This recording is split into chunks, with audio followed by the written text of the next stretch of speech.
Goeiedag broers en susters, baie welkom by vandag se erediens. Ons is in daai snaakse plekkie in die kerklike jaar, die Sondag na Kersfees, maar dit hoef nie onmerkwaardig te wees nie. Kom ons hoor vandag wat die Here vir ons op hierdie spesiale dag wil sê. Kom ons bid saam. Ons Here, ons vra dat ons nou sal ontvang wat U vir ons wil sê. Ons wil getuig van U geweldige liefde en ons vra dat dit ook deur wat ons nou gaan lees, deur ons beliggaam sal word. Ons bid dit in U liefdevolle naam. Amen. Ek lees vandag vir ons 3 verse. Hulle is nie te kort nie, maar dit is net 3 verse uit Jesaja 63. Ek lees vir ons vers 7 tot 9 en dit begin op bladsy 788 in die Ou Testament. Die troue liefde van die Here sal ek vermeld, die lofwaardige dade van die Here in ooreenstemming met alles wat die Here aan ons bewys het, die oorvloedige guns vir die huis van Israel, wat hy aan hulle bewys het in sy ontferming en oorvloedige troue liefde. Hy het gesê, my volk is hulle beslis, my kinders wat nie bedrieglik sal optree nie. So het hy vir hulle 'n verlosser geword. In hulle nood was ook hy in die nood. Die engel van sy teenwoordigheid het hulle verlos. In sy liefde en medelee was dit hy wat hulle vrygekoop het. Hy het hulle opgetel en hulle gedra al die jare van lank gelede af. Ons lees net tot sover. Mag die Here elkeen seën wat hierdie woord hoor en ook daaraan gehoor gee. Kerstyd is so 'n spesiale tyd van die jaar. Die winkels is mooi opgemaak en mense se huise het al hulle liggies op. Want dis nou die een tyd van die jaar wat die familie wat ver woon mekaar dalk sien. En die kos julle, die kos. My skoonpa het vir my en Anastasia die afgelope week en 'n half so bederf. En op ou Kersdag het almal uitgehaal en gewys. Maar omdat ou Kersdag en Kersdag so hulpbron intensief is dit bloot nie volhoubaar nie. Niemand kan elke dag eet soos wat baie mense eet op Kersdag nie. Meeste mense kan ook nie elke dag drink soos wat party mense drink op Kersdag nie.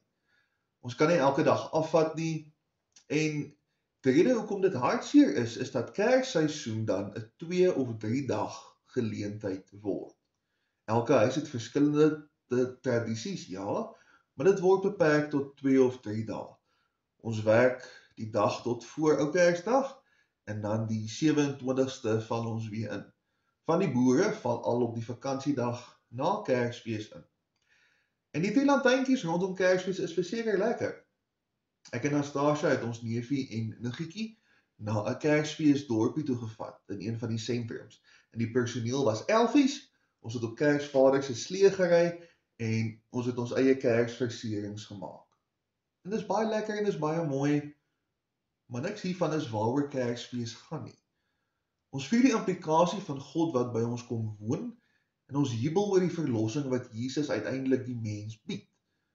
Ons verbly ons oor die Here se liefde wat vir ons bewys word met Kersfees.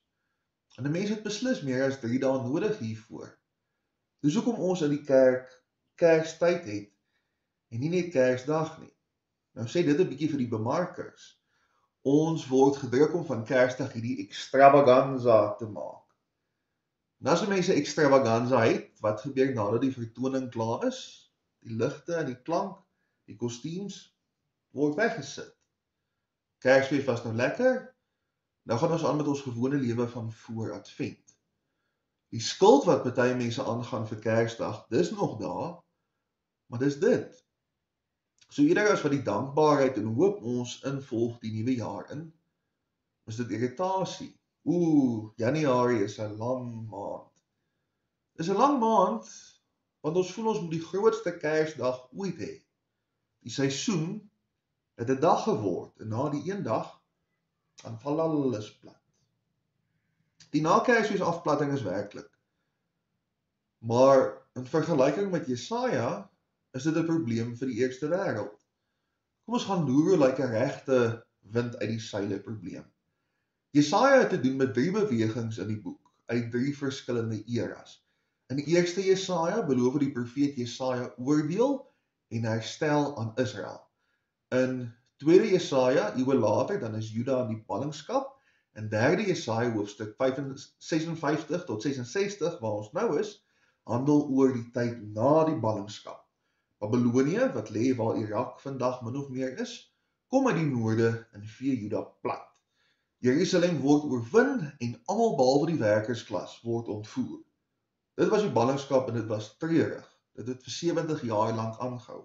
En toe kom Persië, vandag Iran, en hulle verslaan Babylonië. Wonderlik. Juda sien dit as die beloofde dag van die Here. Koning Kores van Persië, wat nog nooit gehoor het van Abraham of Moses nie, hy word nou 'n held, en hy sê, ja, Juda is nog steeds myne, maar hulle kan maar terug gaan Jerusalem toe. Skielik word hy sommer gesien as die dienaar van die Here. Nou gaan die Here ons lot verander. Hulle is so opgewonde. Dan gaan Juda huis toe. En die land is nog steeds verwoes. Dis nie net hulle kersbome wat weg is nie, want Jesus het toe nog nie aarde toe gekom nie, hulle het nie kersbome gehad nie. Hulle huise is mors af. Hulle velde is deurgetrek. En die tempel, waar as jy in die binneste deel van die tempel ingaan, dan gaan jy dood, daai tempel is heeltemal platgeslaan. Hulle verloor alles wat hulle ken en hoe hulle self identifiseer het.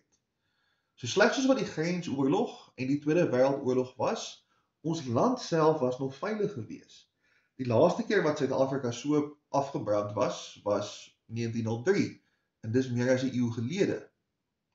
Hierso in Jerusalem was niks, en nou moet Juda van voor af begin met niks. So die Here herinner hulle daaraan, dat dit nog steeds 'n genade is, om net by die huis te kan wees. Selfs al het Babylonië alles platgeslaan wat hulle nie kon steel nie. Hulle is nog steeds verlos.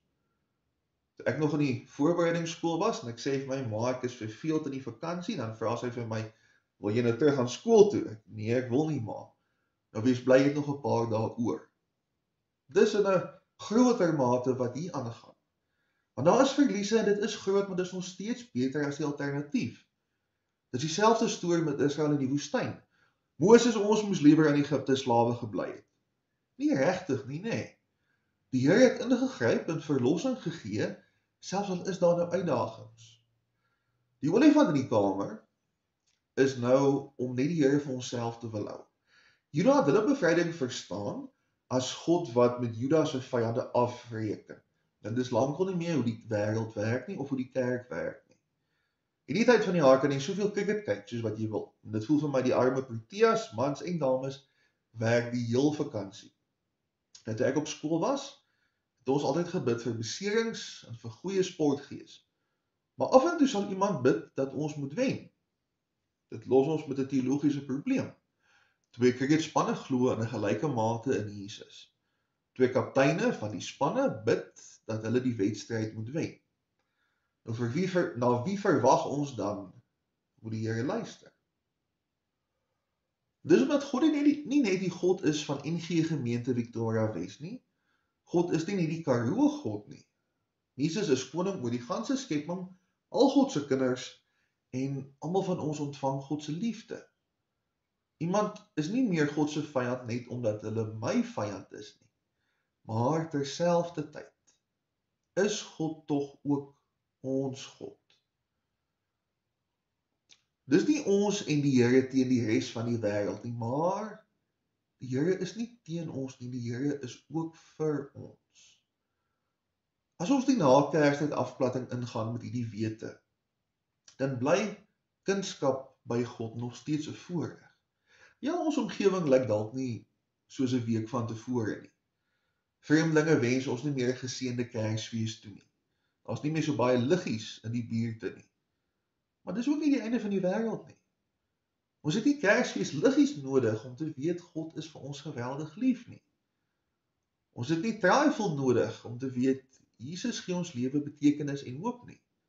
En selfs al is ons nie op vakansie nie, God is ook God van die werksweek. Vers 7 het 'n baie mooi beeld hierso.